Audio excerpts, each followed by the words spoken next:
the thing that I find insane to some degree is that right now you can just geoengineer the crap out of the planet as long as you do it for your own personal profit, right? Stick anything you like in the atmosphere or the water or the sea. There's some limits, but not really. You can't do something that kills humans directly, but you can poison our biosphere, no problem. Go ahead. That's called capitalism and growth, right? Yeah, and in a sense, I always think about the drive towards ever larger cars, right? No one said to Ford or Toyota, hang on a sec, this is going to, materially change the number of potential accidents, or it's going to use so much more fuel that's going to drive climate change. There was never any process by which they had to apply to ask, are we allowed to just... So I sort of understand that. That's just people who grow without thinking about the environment, okay? That's standard. What's crazy is, if you do any of that stuff with any good intention, If you, for example, you talked about the cooling effect of the sulfur emissions from the container ships. If you replace that with saltwater foggers that had the exact same cooling effect, people would be like, geoengineering, disgusting, dangerous, that's insane.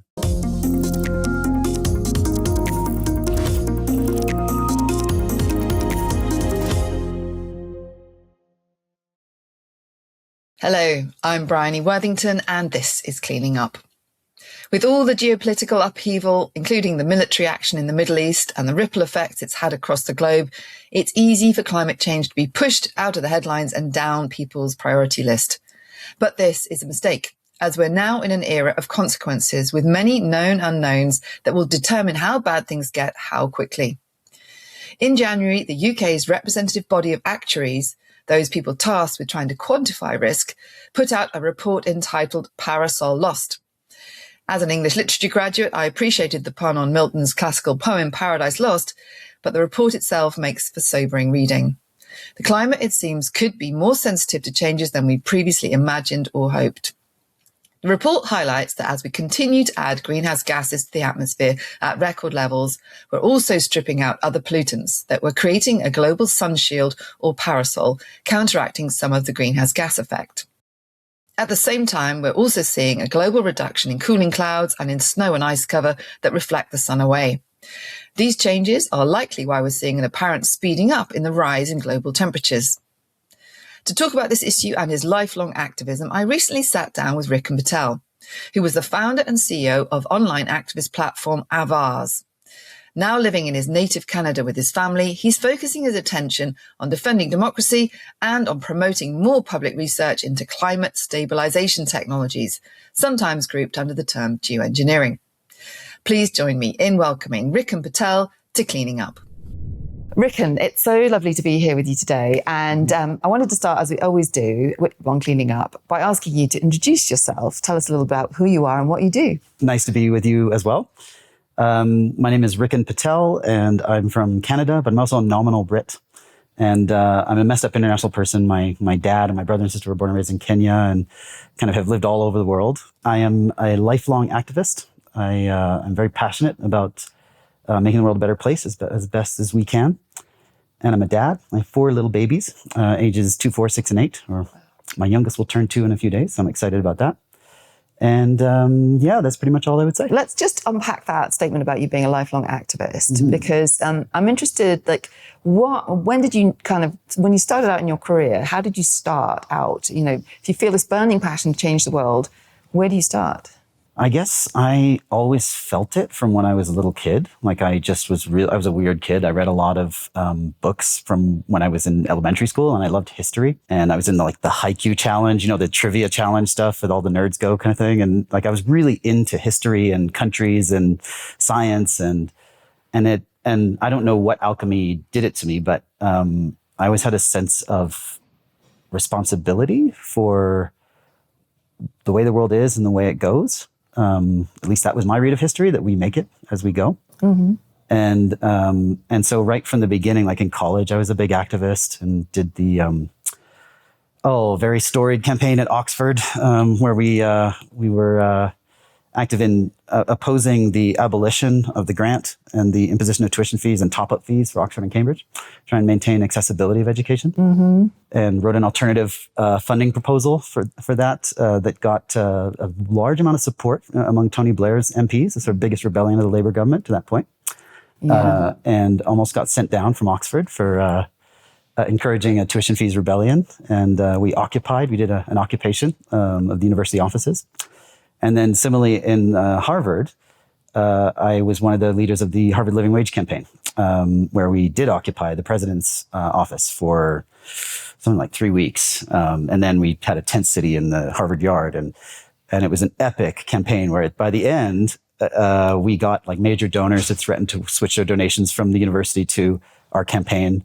And, editorials in the New York Times saying Harvard's heroes and everything. But from the start, we were completely frozen out, and it didn't look like we were going to win. But it was this multi-billion-dollar, second most profitable nonprofit or wealthy nonprofit in the world that was denying sort of basic living wages. They'd broken the unions, hired people back, forced them to work 2 jobs instead of 1, and the Harvard Corporation was this board of just the corporate elite of the world. And they were just denying this nonprofit with a nonprofit mission, basic dignity to its staff, So those are 2 very early examples of where I felt like we had pretty epic success in a lot of ways. Yeah. Not complete, but... The second one sounds more successful than the first because, I was the last generation to go to university, perhaps in the same cohort where I had, maintenance grants and, there was no tuition fees. And I felt completely accessible that I could go there and I'd be, almost on an equal footing, not on an equal footing, but I didn't feel scared by the cost. Yeah. And I feel like that's probably been lost, right, in the UK system. And it's never been there in the US system. Yeah, you're right. The wins that we won on that campaign were measured. For example, our alternative proposal was a graduate tax. So it was a progressive imposition of that extra money. So you benefited, you paid for your education in proportion to the amount which you benefited from it. And Scotland actually ended up adopting that idea afterwards. And so there were like little wins we could point to. But for a young undergraduate, it was a really big deal to sort of participate in national change in that way. And I think it gave me a sense of like agency. And the feeling that you don't have to accept the world the way it appears, that you can have agency over changing it. And I think that is what makes an activist, right? That feeling of campaigning leading to a change that you can imagine. And the experience of doing that then confers a sense of responsibility that the world actually isn't just happening to all of us. It actually is the product of a sort of vector sum of all the influences of all of us upon it. Yeah. And that's a big responsibility. Yeah. And so when I first came to know you would have been perhaps during your period where you were running Avaaz so talk to us about that then, that kind of move from personal activism in your own life to then building institutions to enable activism. Yeah. Well, after grad school, I had a few years in war zones in Sierra Leone, Liberia, Sudan, Afghanistan. I felt like I became sort of a physician to bodies politic. Like I was looking at acute patients on the operating table where they'd suffered state failure and economic failure, environmental failure, social failure. And then seeing these pathologies in their early stages in a lot of societies, and sort of seeing the world through that lens. Those were also formative experiences for me, both in terms of how the world works and how you impact it. And out of that, and I had advised different organizations and, advising governments and things like that. And I became an activist because I just saw consistently how it's not always rocket science what the right thing is to do. It's a question of how high is it on the minister's priority list. And that is determined by how much media is being written about it, how many constituents are writing about it, how many people that are close to that person have talked to them about it. Yeah. And I just saw how democracy and lobbying and influence really matter. I have this phrase that I use, and there's no math behind it, but like 90% of politics is who shows up, right? It's so, because it's so short term, and the people with those decision-making powers are so, there's so many vectors affecting them that if you're not showing up, that's who shows up changes the outcome. And they're just people. Like you're a baroness, for God's sakes, my lady. They're just people who are trying to do the best they can and have their own agendas and have their own interests, but also have decency and have like kids, they want to be proud of them. And, and so that for me is another element of the agency, that everyone with power in the world is just another person like you and me. And that led me to become an activist and, or I was always an activist, but it led me to sort of think big about that and start Avaaz, which was my kind of passion project of my adult life. And I spent 2 years conceiving of it and raising the money for it, and then 15 years running it as CEO. And it grew to be 70 million people on an email list. Yeah, so let's just pause there and say, what is Avaaz? I mean, it's a name that I think many people recognize, but just talk to us about what it was, the core product. Core product was this idea that there's a world that most people everywhere want, actually, when you crunch the opinion polls. Like, we're not as divided as our media and our politics would have us believe. And that uniting across all divides, across national border divides, across political divides, across cultural divides, like, to achieve that world together and to hold our leaders accountable to delivering for us is possible. And that was the core idea. And then using the technology of just at the time, it was this emerging new technology called email, that we could magically connect people in massive numbers. And that really worked. Petitions were kind of the bread and butter that brought in a lot of those 70 million. Well, it was well over 100 million when you count sort of the churn. But after the petition, you connect people to do things together, to make phone calls, to get together in protests, to fund a world-class advocacy team. Like, that's what I found was the magic mix. Was we hired, deputies to presidents and White House staff and, all kinds of very, very successful change makers and leaders to then be subservient to a democratic discipline. So I didn't make the final decisions at Avaaz. I was suggester in chief, but our membership made all the final decisions about our campaigns.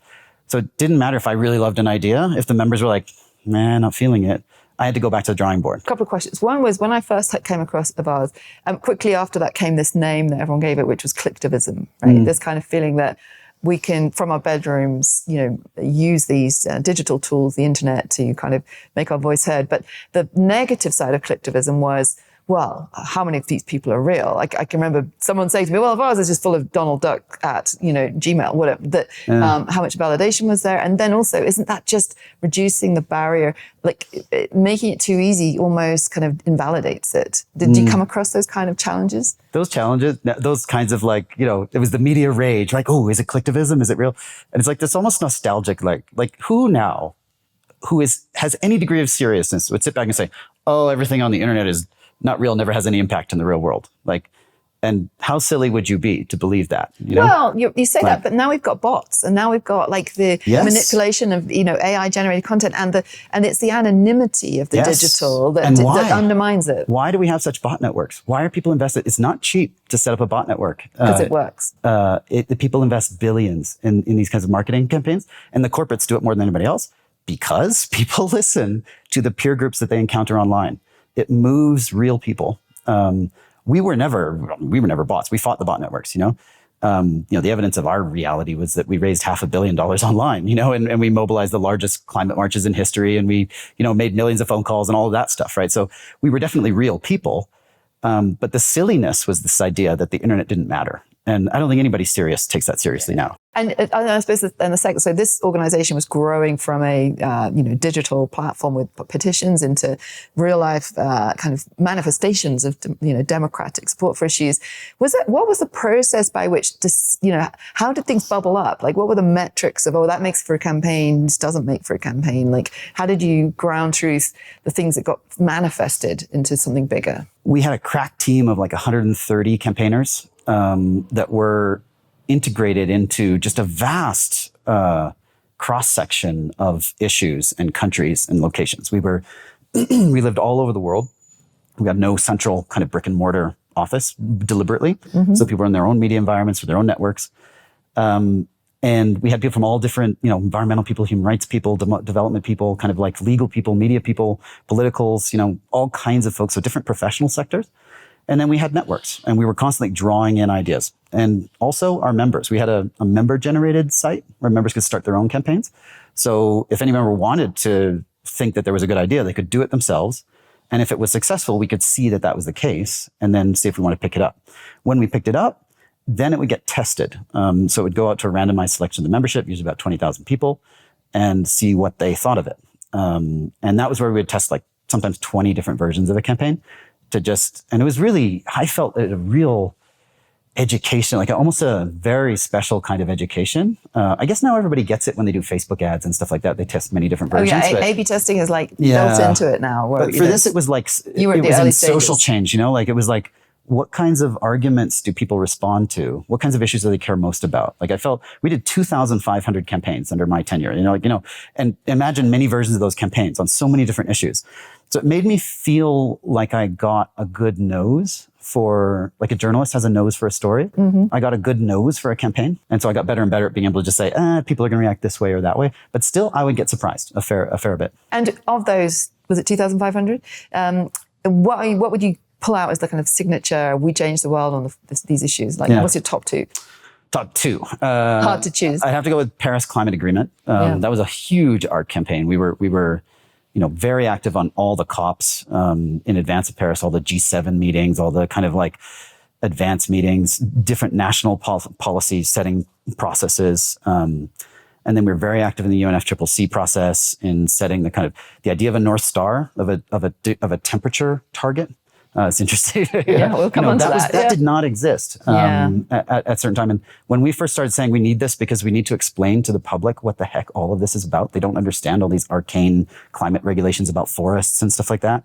A lot of people were skeptical. And I think we were able to help steward the whole movement towards A, simple North Stars like that, B, simple asks. Like I remember Copenhagen was fair, ambitious, and binding, like simple formulations of things.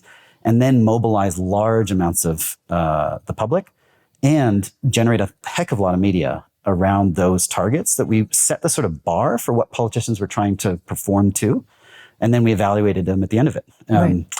And so I found consistently we had a lot of impact on climate. So I want you to come on to your second favorite, but let's just stick on this one for now, because there was a period in which this kind of phrase 1.5 to stay alive kind of emerged out of the conversations and kind of got debated by the negotiators, and then some form of words like working towards 1.5 kind of came into the text. But how do you feel about that now, where we're bumping up against that? Actually, if a true reading of that target is stabilization goal by 2100, right? So it's almost a very hard goal for us to evaluate in real time, because you've got to wait till the end of the century to see if we hit it. But here we are, like breaching into kind of like the 1.5 zone already, which means we're going to have to do a heck of a lot of work to come back out because we're going to overshoot. Do you think it was right to try and push us into that narrative, we almost knowing we might fail? So we didn't adopt 1.5. Okay. Until the very late stages. So we were late adopters of 1.5. Where did it come from, do you think? Well, on my experience, so everyone was aligned on 2. And then a series of small island nations primarily, but obviously working in very close conjunction with activists who are all close friends of mine, and sort of said, look, this 2-degree threshold, while it does match some of the global climate risk thresholds, it's not going to save the small island states. Their agriculture is going to salinate at 1.5 degrees. So are you going to save the least of us? Are you going to be concerned with the most marginalized communities? And that was the argument made. And the Paris Agreement sort of fudged it. They kind of, it said 1.5 to 2, So I think that's the background for that. But from my point of view, the world we were operating in, I cannot tell you. I met with like climate ambassadors from major G7 countries in 2013, 2014, who were like, this isn't an issue. The public does not care. It's too long term. In climate at all? Let alone what thresholds we've got. No, climate is not an issue. It's not on anybody's top 5. No one cares about this. And so we were in a world where Copenhagen had failed and everybody was feeling completely in the doldrums. And I was like, we need to rally the troops. Like, we need to drive here. And I remember I went in The Guardian in 2014. I said, we are going to organize the largest climate march in history.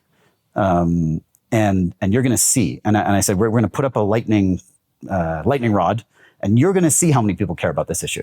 And we did it. And indeed, it was the largest climate marches in history.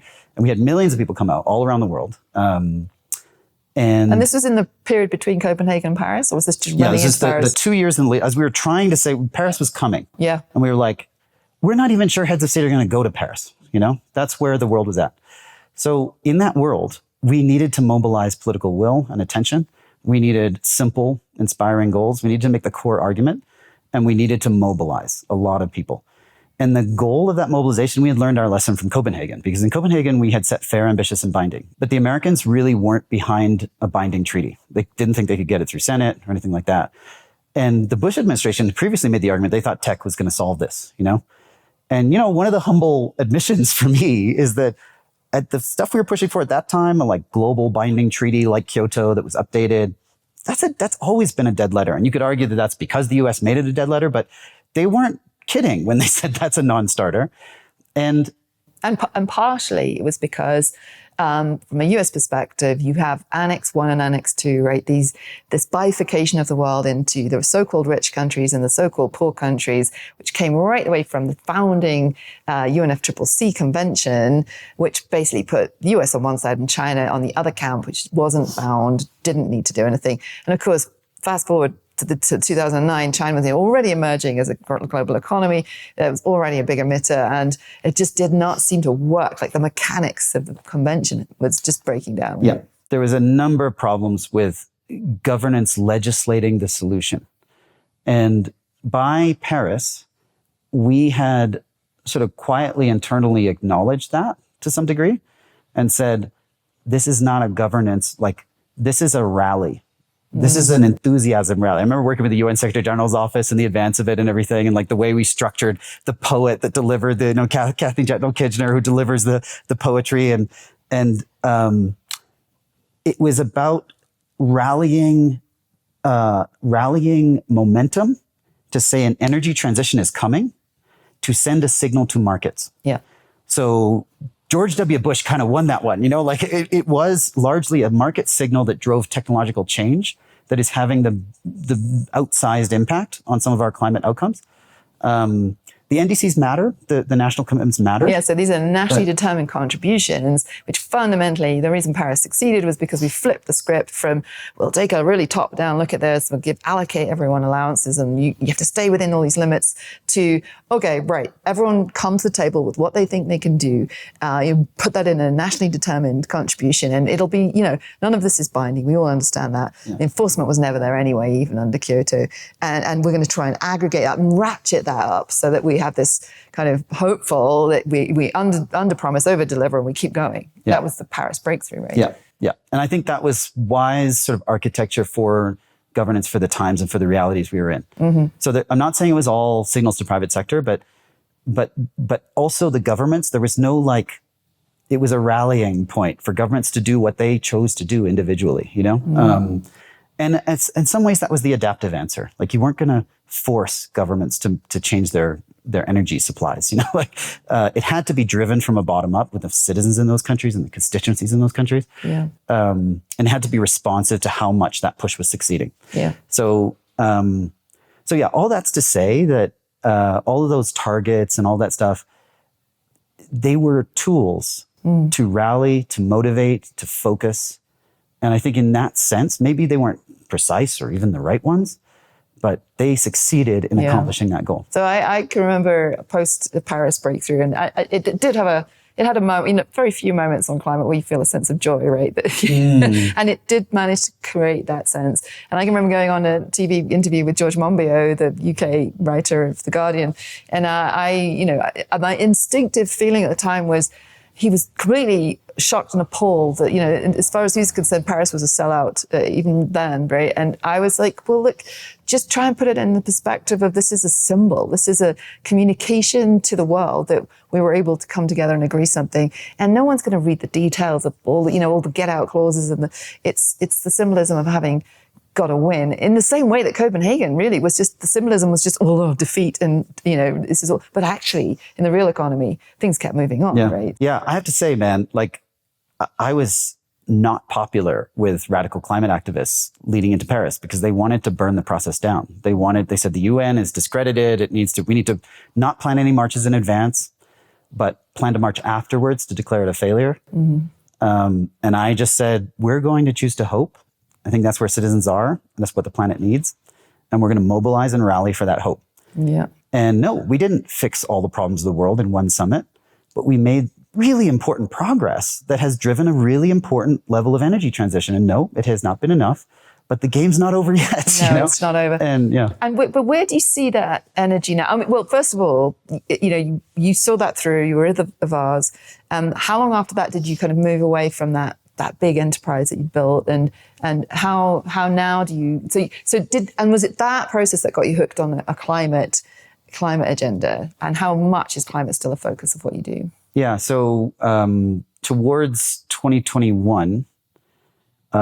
Avaaz was increasingly working on democracy because all the roads to all the changes that people wanted to see, including climate, just ran through democracy. And democracy is a very precious and adaptive and fragile system of government that is anomalous in human affairs. We had it for on and off for 180 years in ancient Greece, and then not much for another 1,800 years or so until or 2,000 years. Interestingly, though, now anthropology is saying, looking back through the prehistory stages, and there's the evidence of these urban cities that predate the kind of modern era of history, which is which is uncovering actually different ways of doing, looking after the global common and making decisions. Throughout 10,000 years of human history, we've been trying different ways out, and it did seem to cyclically flow through.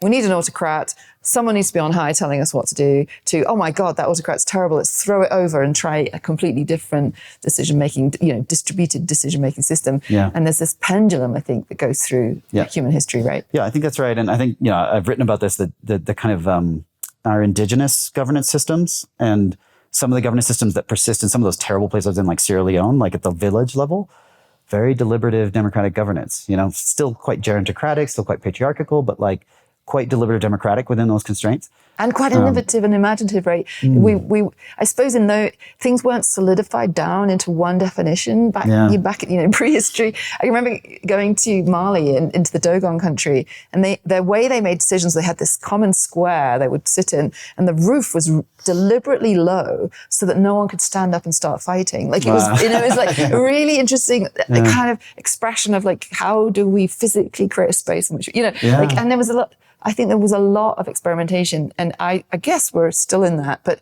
it feels how are you feeling about where we are today? Well, just as an aside, actually one of the breakthroughs in the Paris negotiations was importing the Indaba technique from South Africa, which was a deliberative democratic, where people didn't sit behind, podiums like Mr. President, Madam Chairman, they had to stand up in a circle, talk in a circle, and it was a short lasting thing to try and travel together. And that actually was a breakthrough in the process. It was a massive leap forward on UN normal negotiating processes, that I think helped deliver Paris. So this is part of why I think we have an ancient technology and tradition that is sort of baked into some of our psychology and some of our, and that's part of why we can tend back towards democracy. But it's fragile. History teaches us it's fragile, and I feel we're in a moment right now, a very serious moment where only about 30% of the world is under democratic government, and we're in a recession. We're back to about 1989 levels of democracy. We went over 50% of the world under democratic government of some form, but we've been declining, and we have this new playbook of authoritarian populists that's threatening our democracies. And so that was the problem I saw coming in 2021. And I left Avaaz and I focused 100% on that problem. Right. So that's part of the story of where I've gone since then. Cleaning Up is proud to be supported by its leadership circle. The members are Actis, Alcazar Energy, Arup, Copenhagen Infrastructure Partners, Signum Capital, Davidson Kempner, Ecopragma Capital, EDP, Euroelectric, the Gilardini Foundation, KKR, Mitsubishi Heavy Industries, National Grid, Octopus Energy, Quadrature Climate Foundation, Schneider Electric, SDCL, and Wärtsilä. For more information on the Leadership Circle, please visit cleaningup.live. To keep up with all that's going on in the Cleaning Up universe, make sure you subscribe to our newsletter. Written and edited by my longtime New Energy Finance and Bloomberg NEF colleague, Angus McCrone, it comes out every second Monday. Angus provides the latest on the episodes we're recording, the events we're hosting, stories we're watching, and what Bryony Worthington and I are up to. To sign up for the Cleaning Up newsletter, visit cleaningup.live. Here we are today, and something you said earlier about, wanting to be embracing of solutions. We are both here at a meeting in Mexico where we're looking at climate again. So you're back in the climate space. But tell me a little bit about how you're thinking about climate now and the work that we're Well, the bridge for me from democracy to climate back to climate was just I think a lot about civilizations, and how civilizations tend to fall through non-linear feedback loops between natural and human systems. So the Mayans lose their water, the Romans deforest the Italian peninsula, and this is all kind of Jared Diamond's books and things like that, like environmental shocks. Some of which has been challenged, right? The whole Easter Island concept has been challenged. Some of it, but a lot of it is pretty bog standard, clear that environmental stress of various kinds on civilizations triggers a certain level of human fragility. And the two take each other down in a spiral. And that's what I'm worried about now. We've built a very interconnected, very interdependent, quite fragile civilization. I mean, your breakfast this morning probably came from all four corners of the planet, and it depends on these wonderful human inventions of advanced social connection and, contract law and all kinds of stuff, right? And even small shocks, you can see like some inflation for a bit, can really hack at the roots of that democratic society and that system. And I'm worried that the shocks we may face in the next generation or so may be ones that our human systems can't adapt to. It's not that it's theoretically possible we could adapt, it's that we won't. And so I feel like there's a need to both make our human systems more resilient and get ahead and try and prevent some of the worst catastrophic shocks that we may face. Yeah, and are you thinking of the kind of most immediate impacts on politics of today, for example, might be fear of immigration, right? That there's this inherent instability. Countries that are already poor and unresilient are non-resilient are getting less resilient, so that the population is having to move, or it's triggering resource wars and kind of aggressive action between member states, pushing populations. And that then is undermining like the politics of Western democracy. Certainly, it feels like that's been but to what extent has it been overplayed, I guess? Because that's the other thing. These shocks can be real, but they can also be weaponized and turned into a kind of, you can drive fear into a population quite easily, right? Yeah. Yeah, I think there's both sort of perennial human weaknesses and like cognitive distortions that our thinking is just swimming in cognitive distortions, and we see crocodiles negativity everywhere. bias and confirmation bias, and like I do think we don't make it as a species unless we get a little bit better at how we form our judgments and opinions. Like we're meaning makers, but how close our views are to an accurate understanding of the world really determines how healthy and happy we are as individuals, as groups, as societies. And so I do think there's a journey to be walked in terms of our culture. And do you think, because of course now the new wave of tools that that are being used to sort of capture our attention and provide information, I mean, they have become completely deregulated. There's no longer any concept of a publisher or an editor or a truth guardian. It's all just like whatever you want to say. And also now this algorithmic drive towards the most, what bleeds leads, like the most shocking things and the most extreme positions, the most kind of eye-catching ways of presenting information, irregardless of truth, right, are driving the commercial models for these platforms. So how much of that is part of the problem? That's where, when I said we were focusing on democracy at Avaaz in our last years there, that was our biggest focus, was big tech, algorithmic reform and fake news and stuff like that. I mean, there was a peak in 2016 where, for example, there was more fake news on the Brazilian social media internet than there was real news. It really spiked. And you asked me about what was my top two, right? And climate was a top one. And I don't know what I would put as two, but one, definitely a candidate for them. And I hesitate to mention it because we've lost it now, but it was one of my proudest things that really from soup to nuts, from top to bottom, we looked at the problem with Facebook, Meta, Instagram, et cetera, and said, we are awash in demonizing divisive, fake, weaponized information. And the answer to that is not censorship, not corporate censorship, not government censorship. that will play into the hands of the autocrats eventually if you give those tools to them? The answer to that is more information for citizens to be able to navigate this mess, this swamp. So this is the inoculation theory, that you can educate people to spot this? Or? What we went for was corrections. Corrections, meaning? Corrections. So, and we pioneered this model. Facebook initially dismissed it, said, no, corrections don't work. And we commissioned a bunch of academics. We ran a bunch of studies. We A/B tested a bunch of different models, and we found a model for correcting information that worked. But the problem with any kind of disinformation tools is you have to define truth, right? And that's so subjective. So hard. So what were you doing? Were you creating kind of democratic correction process? Is a bit, what's interesting about X, people criticize X, but the community notes actually is bounded by quite a good theory, right? Yeah. I actually think, again, I regret suggesting this might be our number 2 for a number of reasons. Yeah. But what was good about it is, it did work. Like Facebook interlented, and I've advocated all the way to the top of Facebook, and went through all kinds of rounds of battle. Like I was banned from the Facebook campus, like the heads of WhatsApp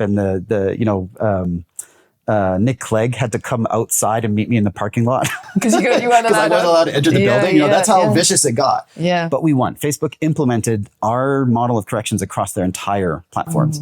And as a result, you don't see in 2020 anything like the same level of fake information as you saw in 2016. Right. Or in 2024, Yeah. So it shifted to memes and kind of... well, it's shifted from Facebook to probably WhatsApp or Instagram or something that's less, I don't know, it feels like lighter. In private groups. Yeah, exactly. It started to hide in private groups. Yeah. But it couldn't get away with it anymore. Yeah. In the public, and that mattered. It really mattered. You saw a level of sanity return to some of the politics. Like, I tell individual stories, it would take too long. But now Facebook repealed all of that. Yeah. But sadly, part of the reason they repealed all of that is the fact checkers kind of sold us out. Like, Zuckerberg wasn't wrong when he said, we trusted the fact checkers would be like independent journalists, that they'd be like devoted to their craft, And it was one of the skepticisms of our model. It was like, is this going to be true? Are they going to really be trustworthy fact checkers? And we're like, take a diversity of them, rank them against each other, But a lot of them in 2020 they went biased, ideologically biased, and they had their own internal dynamics that I don't want to plaster all of them, but a lot of them went that way, But this is the difficulty, right? That ultimately truth is so hard to define and then maintain, and not allow it to become a groupthink kind of ideological path that you go down. And ultimately that's why, in a sense, you do have to come back to on balance, like it's a distribution curve. We're trying to keep everything in the middle, but you can't just it's very hard to just say that's completely wrong. I mean, there are some, but this is the big debate. There are some things like, the Holocaust did happen. Maybe that's where you draw the line, the historical facts, but even that seems to be now being questioned. Yeah. That's where I think, you can either go the Apple direction, and Apple is just like, forget this. We're going to we're going to have human curators of our content. We're going to rely on mainstream media and trustworthy sources. And yes, we'll get things right when everyone gets them. We'll get things wrong when everyone gets them wrong, but we won't allow all these things to circulate. I think there's space for that. Like, society should have some of those voices around, gatekeeper voices.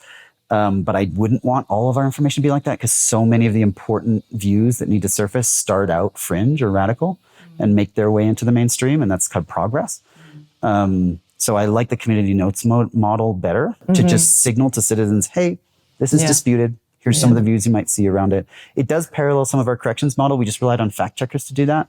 And here you're relying on ordinary citizens to do it. And it is a more scalable model. So, it is, yeah. So I will humbly admit defeat. But I wish that they were implementing community notes across all the different platforms. I think it would be better if they did. Okay, so working on democracy, but you've come back to climate because it's one of those shock forcing factors that can really disrupt everything that we might see. And there are some people who would say that the current moment that we're in climate is one of the biggest destabilizing events that we're living through, on two reasons. One, you've got these people feeling a little fearful of the future, like no longer feeling confident that their children's lives are going to be better than theirs, creates a kind of, bunkered down, fearful mentality. But also on a if you want to be more conspiracy theorist about it, we're going through an energy transition where the power, literal power of the energy holders of energy today, which are the fossil fuels, the petrostates, the Russias, the Saudis, to a certain extent the US, the big fossil fuel dominant countries, starting to feel that power kind of, they're losing that power because suddenly energy's shifting. Suddenly China's emerging as an electrostate. Demand for oil is weakening. And there's a lot of power and money wrapped up in that fossil system. So, why are we all kind of, and then the history of climate, going through all the negotiations, is there's always a powerful lobby that's telling us, hey, don't worry about it. There's nothing to see here. Climate's not a thing. And that, that's shifted from, trying to deny the science to now a huge amount of effort going into challenging the solutions, like, renewables don't work, electric vehicles are terrible. But it's so the sort of forces of disinformation are surfacing, which is addressing politics. And so climate is right in the heart of all of this, really, isn't it? 100%. But I think on climate, maybe it's because I'm a campaigner.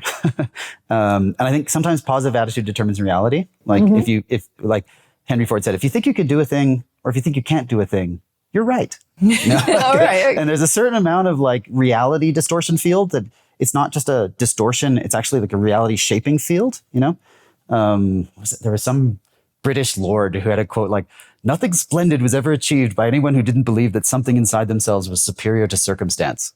Right. I like that. Very British. Yeah. And there is this, like, I guess the DNA. What we were talking about at the beginning. The other quote is the inventor of the personal computer who said, "The best way to predict the future is to invent it." Like similar sort of feeling. Right. Like, yeah. Yeah. So on climate, I guess I feel like I'm with Bill McKibben. Like, I think the sun is coming. Like, we're seeing what we hoped for. The market was sent. The signal was sent to the markets. Enough public investment was put in place that we got the solar cost curves down enough that the market will take care of it from here. If Trump wants to stand against capitalism, and like he can do that, which he is, which right? he is. Yeah. We'll see how long that lasts. Maybe for a while, but but I think the world's going to look more like Pakistan going forward in terms of how much solar uptake there's been, and that gives me hope. Yeah, solar plus batteries, right, is the other unlock, right? That suddenly you can move the sun around in the way that's affordable. And, and transmission technology, and and also I think we can sometimes overdo what's happening in the United States and to a lesser extent Europe on climate. Brazil is, under Lula, Brazil is still strong. India is still fairly strong. China is still fairly strong. A lot of the world is still fairly strong on it. So I think there's still, it's not as bleak as it felt in 2014. There's enormous infrastructure, including corporates and lobbies and investment lobbies and clean tech and stuff that are driving the energy transition. That makes me think that we do have the capacity to keep going hell for leather on emissions mitigation. We have to, and we do. And it's less of a campaigning need, right? I think my campaigning has shifted over the years to the sort of fringes of the next wave. So, I'm really excited about transport transition because, it's now kind of, China's made it inevitable really with their battery investments. And it's just going to be cheaper and better and easier for countries to invest in this. And citizens are going to enjoy the clean air that they experience. So there's a lot of factors pushing into that. So I'm like, okay, transport's not done, but we could see a pathway. What are the next frontiers that still need a campaigning mindset that aren't about delivery and just enabling investment through capitalism? It's more like still a contested space. And that's kind of where we've joined forces, right? We're at the frontier of a new type of climate intervention. Although I would say mitigation still needs like heavy duty campaigning, like it's going to be a massive lift to keep that engine moving and running and accelerating. But I think the realization that I think I've come to, and I think we both come to, is that we've done some fantastic work on emissions mitigation. It's no small task, to change the energy source of a civilization. But the whole reason we're doing that was that 1.5 to 2 degree threshold, where beyond that, we are in very, very dangerous territory. Like our Earth can only handle so much heat stress before certain systems start to break. And that's why those thresholds were set. That's why we talk about that. Scientists gave them to us and said, beyond this threshold, we're not sure what happens. We might not be able to take it. And it just to, I'm sure our listeners all know this, but those temperature targets are global averages, and no one experiences the average, right? So already the poles are 3 times warming faster, 3 times, and also within that there's a huge amount of variability of experience, like the heat dome in Canada, which really for me went, oh, I did not have that on my climate impact bingo list, that we were going to have deaths in Canada due to extreme heat. Me neither. Yeah, right. Yeah, I was in that. Yeah. Yeah, in sub-Saharan Africa, another example, like all of flooding. the boreal forests suddenly being on fire. This is not what I was expecting to get in 2025. And not factored into some of the projections, and this is I think there's 3 things. Like, one is for all that we've done, it's not enough. We are not on track to avoid catastrophic climate change that threatens human civilization. The risk of catastrophic climate change is still on the table, right? Still, still on the table. We have not avoided that risk. Yeah. And so, I think part of what we need to do is look really clearly at what those risks are and understand them better and monitor them better and risk assess better. So things like AMOC, Go on, tell us what that acronym stands for, because we've got an acronym. It's an ocean current that goes from the South Atlantic to the North Atlantic, around Atlantic meridional ocean current, not ocean current, overturning current. And it brings cold water from the South Atlantic. It's warm water from the South Atlantic to the north. So it warms the North Atlantic, warming Europe, and drags the belt of warm, moist air where all the monsoons and all the rainfall happens, drags that north. And AMOC is, some of our leading scientists like Jim Hansen are telling us that AMOC may be critically slowing. And if it does, it's slowed a couple of times over the past 20,000 years or so. And we can see what happened when it did, is it stopped pulling all that warm air north. And so what happens is Europe freezes, drops 8 to 10 degrees, and 1 billion people in Africa and India and Asia lose half their rain. And you get a dieback of the Amazon rainforest, almost certainly. So the Amazon rainforest dies off.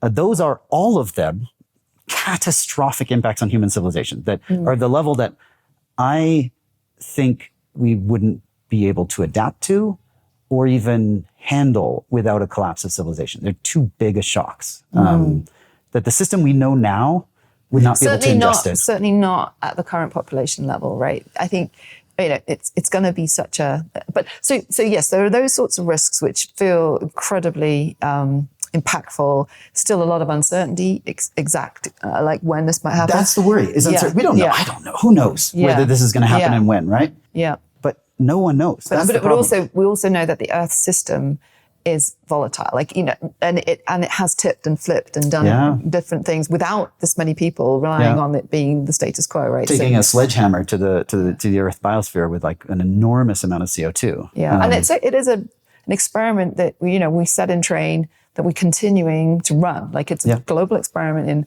how.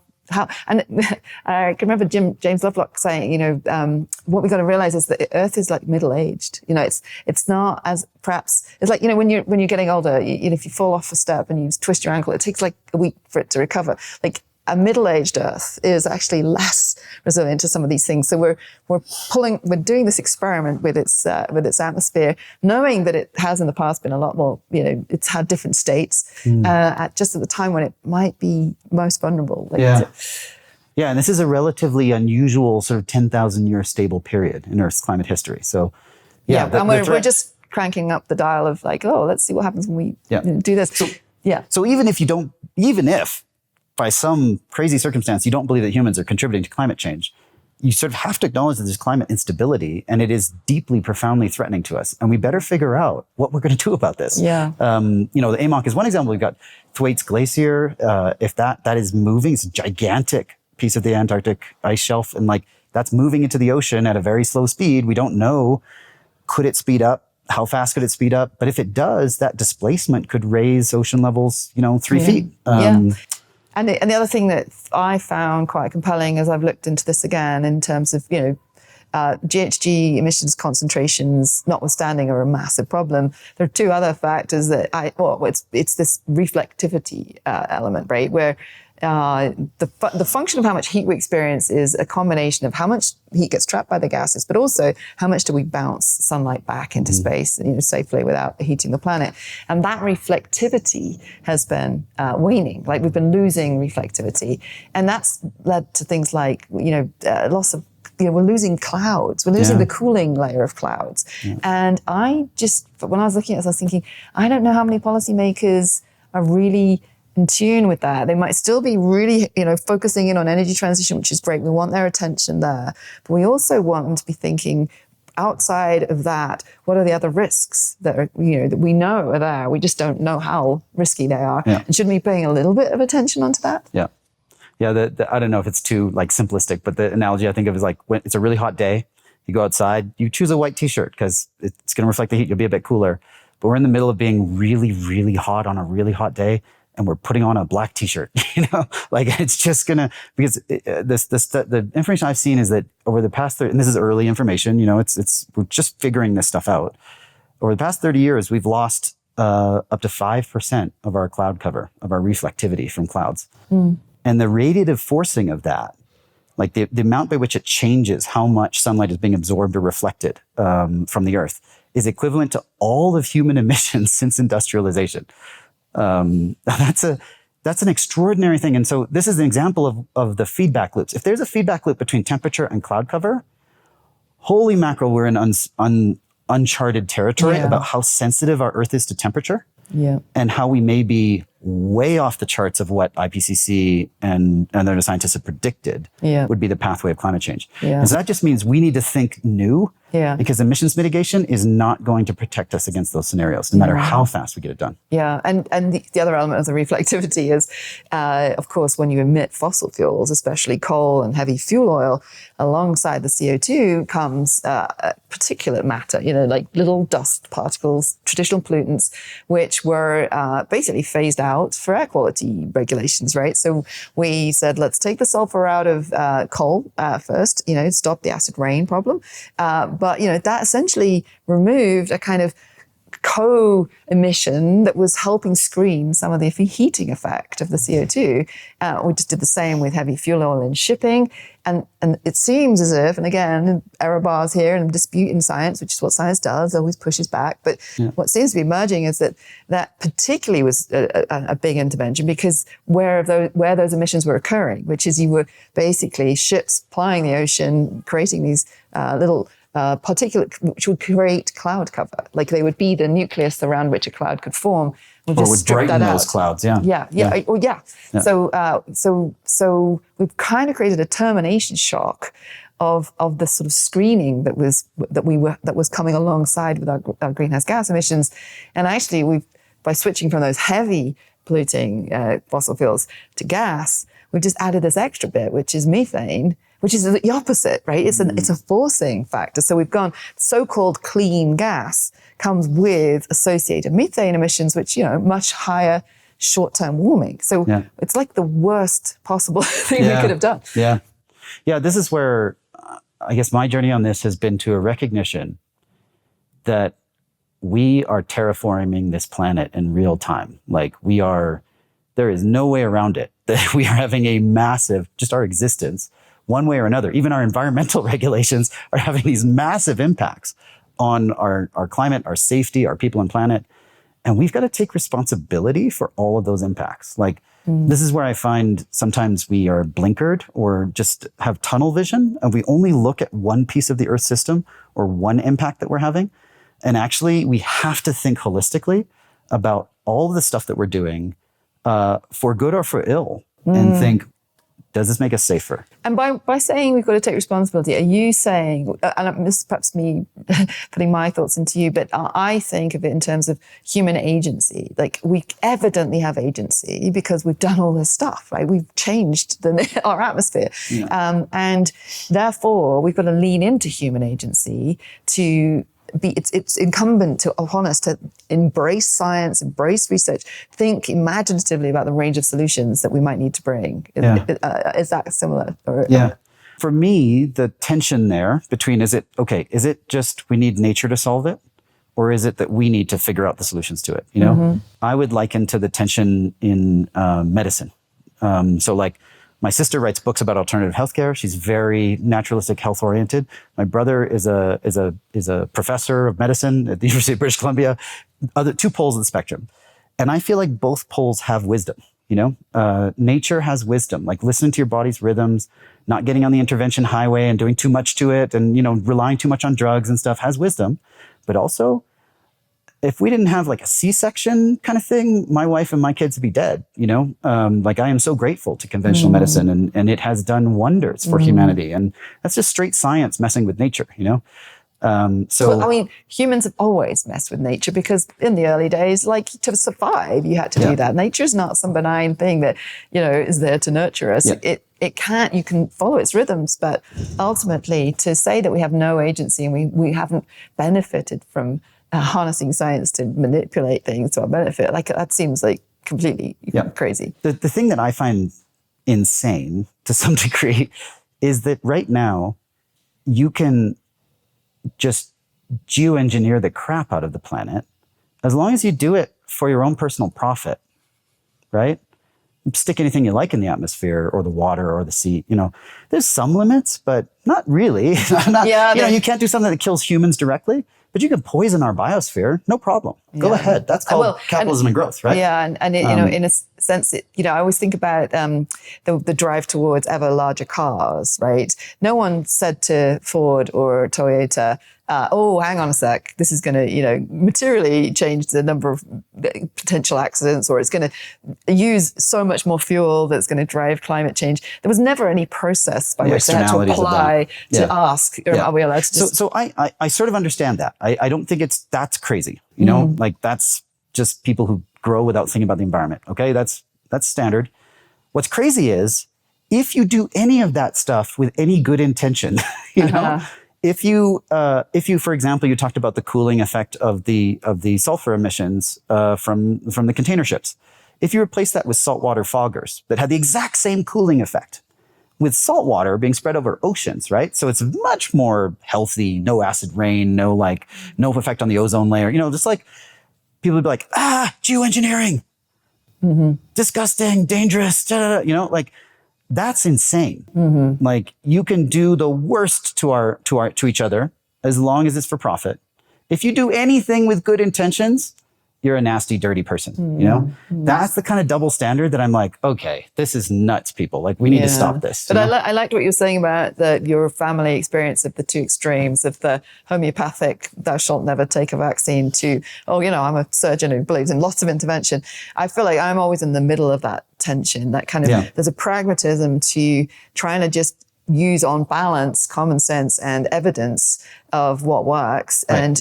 But unfortunately, because of what we discussed in terms of the media environment, these big extreme views are driving attention. They're pulling. It's much more interesting in some ways for these extreme views to be polarizing us, and the boring. Let's just take a pragmatic, sensible line here. I think most people are there. Yeah, I absolutely believe most people are there, but we've got a challenge to try and get to them and get their attention, right? Yeah, I think it is pragmatic, sensible, but I also think it's very idealistic, like in the sense of it's very principled and human, right? Like if you care about people and planet, what are you going to do in this situation? Like we don't have a plan to stop catastrophic climate change that could kill hundreds of millions of people, some of the world's most vulnerable people. So what are you going to do? It's not principled or idealistic to sit back and say, well, too bad, so sad. I'm just going to do emissions mitigation, We have a responsibility. None of us got into this game to do emissions mitigation. We got into this game to protect people and planet, and they need our protection now. So we need to think better, and this happened when people introduced adaptation in addition to mitigation. A lot of people were like, don't do adaptation. That will have a moral hazard and people won't do enough emissions mitigation. It'll distract people. And that never happened. Like no one emitted less because we were doing adaptation to my knowledge or emitted more. And I think we need to think about what options we have beyond mitigation and adaptation now to protect people and planet. And that's a moral responsibility for every citizen to consider right now. Yeah, I agree. I mean, and there's still lots of uncertainties, right? I mean, the term that we're skirting around here is geoengineering. It's like, how can we make positive interventions to cool the planet or buy some time to sort of slow down some of these impacts? It's an emerging field, right? And if we stop researching it, if we try and ban researching it, I think that would just be the most immoral thing. Insanity. Yeah. So the common goal, I guess that's what's brought us together here today, is like asking countries and citizens of those countries to embrace the fact that researching this is the morally responsible thing to do. Yeah. I don't think there's a few things that people might call geoengineering. I don't know. The word is really weird, and it's unclear what it applies to. But let's say things you do to try and fight climate change, that aren't emissions mitigation. There are some things that are real no-brainers, like you could rewild, for example. Take deserts and turn them into grasslands where it sequesters carbon. Like, who's against that? That is terraforming the planet, but it's kind of more natural impact. Carbon dioxide removal, where we're sucking carbon dioxide out of our air or our soils or our oceans, that is not controversial from a scientific point of view. Like the IPCC sort of says, there's no way we fix climate change without CDR. So it's, for weird reasons, it's still controversial among some circles, like partly because we haven't figured out how to make it work and make it work in safe ways and stuff like that. And it might just be slow, right? It might not be fast enough to protect us, but we have to figure that out. I haven't heard any argument for why we don't have to figure out how to do CDR safely, justly, and sustainably. And we can, it's. I think that the challenge is, and this comes back to, the ways in which we introduce policy, is that at some point we all got economists, macroeconomists got a grip of the narrative and said, oh, the best thing to do is create a market and all of this stuff, make everything fungible, and, the price will settle out and it'll all be perfect. And, old-fashioned kind of macroeconomics with Newtonian physics underpinning it, which turns out not to be at all how the world works. And we have created unfortunately, a kind of a zero-sum game of like, you invest in rewilding. If you sell the so-called carbon that you've saved to an emitting fossil fuel emitter, what's the gain? Yeah. All that you've got is one very certain impact of a fossil emission, which will be in the atmosphere for 1,000 years, against a somewhat uncertain hope that the carbon's stored in a tree.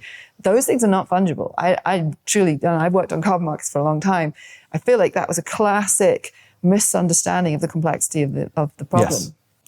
Yeah, I think there are plenty of bad ideas and bad solutions on the road to finding good ideas and good solutions. Yeah. But what we need to be is science-led and evidence-based and open-minded in the search for them, and be critical, of how these things, whether they work or not. Do they sequester carbon sustainably?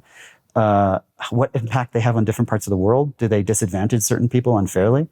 How they can be governed? What kinds of impacts they have? Like, I think the moral hazard injection could be serious in certain cases, so I think all of these things, what we need is a healthy conversation about this topic that is focused on protecting people and planet and science-led and evidence-based. Yeah. And that's where I think we haven't yet been. We've been stuck because a lot of climate activists like me kind of stamped down on thinking beyond mitigation because we didn't want anybody to focus anywhere else. We just needed to get that job done, and we were worried about focusing anywhere else. Yeah, and actually, why we can think more expansively, I think, is because some of that is now in train, right? It's not going to happen at the timescale we might want, but we as activists no longer need to tell people that solar's cheap and that you should install batteries, right? I think that's just got its own course now, which is not requiring a kind of big campaign intervention. There's going to be bits of the margin where you can speed it up, but it's got a kind of arc. But it's not enough, right? It's just going to play out over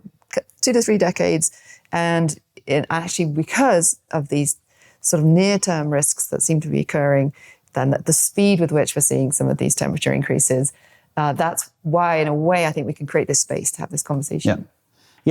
So I'm a little bit less, I wouldn't operate from that logic for myself, partly because I don't think we yet have a no-brainer, safe, just, and sustainable alternative to mitigation that's going to get the job done, that's going to make people and planet safe. I think we need to be hell for leather in the search for those solutions and be really open-minded about them. I'm not using it. I'm just saying that if I think about my own working life, I still spend probably 2/3 of my week on mitigation, right? And I have one day a week where I think about adaptation, where I'm interested in resilience and natural resilience and human resilience. And then I have one day a week when I'm like, what about the moonshot kind of big picture science ideas that might buy us some time?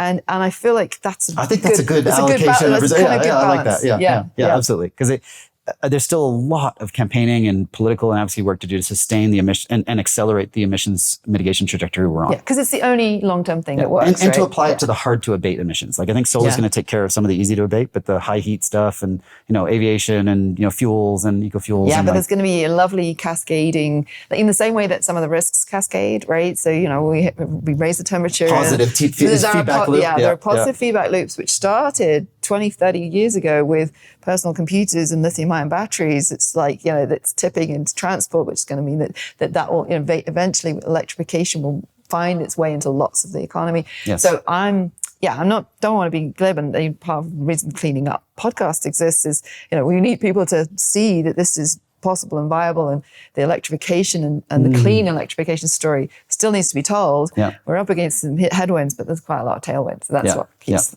Yeah, and the thing I really keeps me up at night, and part of why I'm focusing a bit of my time on, like my allocation is different from yours. I'm actually spending more time on the outlier solutions than the emissions mitigation. I'm still spending a big chunk of my time on democracy, because I just think we lose the whole game if we lose our democracies.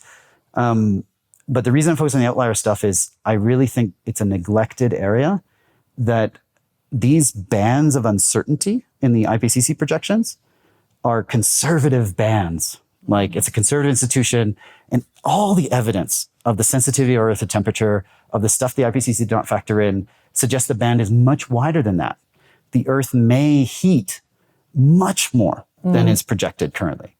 And if it does, the threat to humanity becomes much greater, even over the near term, potentially, even within the next generation. Yeah. And so if that's the case, we need a new set of tools. Yeah, totally. And we need them fast. And we need a risk-based approach. It's a risk-to-risk assessment in those cases. Yeah. Well, listen, it's been a delight to speak to you. We're going to wrap it up here. I'm sure we could go on for another hour, but such a pleasure, my lady. Oh, thank you, Ricken.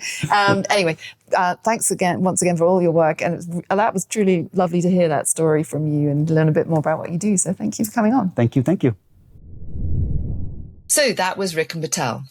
As always, we'll put links in the show notes to relevant materials, including the report Parasol Lost and our recent episode with Zeke Housefather, where we dove into the most recent climate science. My thanks, as always, to Oscar Boyd, our producer, to Jamie Oliver, our video editor, Kendall Smith, our head of operations, and to the rest of the Cleaning Up team and the amazing Leadership Circle members who make this podcast possible. And thanks to you for listening. Please join us next week for another episode of Cleaning Up. Cleaning Up is proud to be supported by its Leadership Circle.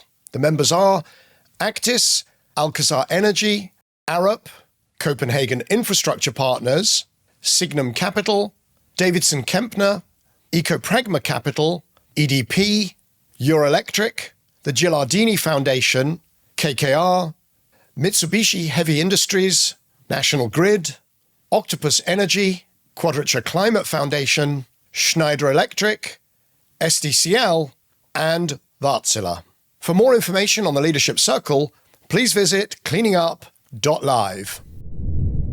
If you're enjoying this episode, please hit like, leave a comment, and also recommend it to friends, family, colleagues, and absolutely everyone. To browse our archive of around 250 past episodes and to subscribe to our free newsletter, visit cleaningup.live.